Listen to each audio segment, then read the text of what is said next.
नमस्कार मु विकलांग साहू स्वागत करुच्ची आपनको फालतू टीवी न्यूज को आसंतु नजर पकाइबा आम राज्य में घटिथिबा केतेक मुख्य खबर। कलाधन को रोकिबा परे प्रधानमंत्री आउ एक नुआ योजना जनवरी 1 ठारू आपनकर जदि एकाधिक प्रेम काथिबे आपण आउ सेमानक सहित कोनोसी संपर्क रखि पारिबे नाही। सिंगल थिबा पुआ मानकु आपनक प्रेमिका गुडी को बांटी दिया जाय बोली प्रधानमंत्री काली सूचना दैछन्ति।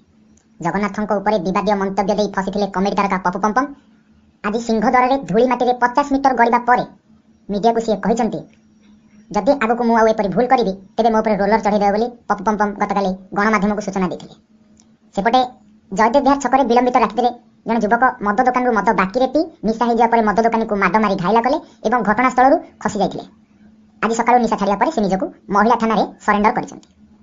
सेपटे मागणा वाईफाई साजिला काल नाଳରେ पड़ी भासी गले 3 किलोमीटर जन युवक। आज संध्या बेले वाईफाई खोलता बेले नाଳରେ हठात जन युवक खसी पड़िथिले और नाଳରେ प्रचुर सुख थिबारु 3 किलोमीटर पर्यंत भासी जाइथिले। दमकल बाहिनी तांको 3 घंटा पर उद्धार करथिले।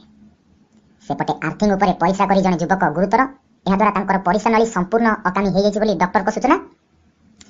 एपटे बस रे भीड़ थिबारु कोरापुट रे जन यात्री बस ऊपर बसी जाउथला बेले एक बुढ़ा आंब गछ रे लाखि जाइथिले। दीर्घ 12 घंटा पर तांको से गछ ऊपर उद्धार करा जाइथिला। बहु प्रतीक्षित चलचित्र पेट चिरी देले तू आज रिलीज हेउछि। दर्शकଙ୍କର माहौल सरगरम एवं सबु सिनेमा हॉल रे भीड़ देखिबाक मिलिछि। एपटे जने चोर बिजू पट्टनायक कॉलेज छकरे जने युवती ठारू सुना चेन लुटुथिबार अभियोग होइथिला। स्थानीय लोक माने चोर को धरी माड मारी सारिया परे ताहा इमिटेशन बोली जाना पड़िथिला। सालिया साइड रे चाउली पी बाउली होई सजना गछ रे पिटिले गाड़ी संपूर्ण गुंड हो जाइथिला। फालतू टीवी न्यूज को एठी रखुछु। अधिक खबर पई आपण हमको YouTube रे संपर्क करि परिबे। हम ठिकाना faltutvcreations.youtube.com। आपण हमको मध्य Facebook रे संपर्क करि परिबे। हम Facebook ठिकाना faltutvcreations.facebook.com। नमस्कार।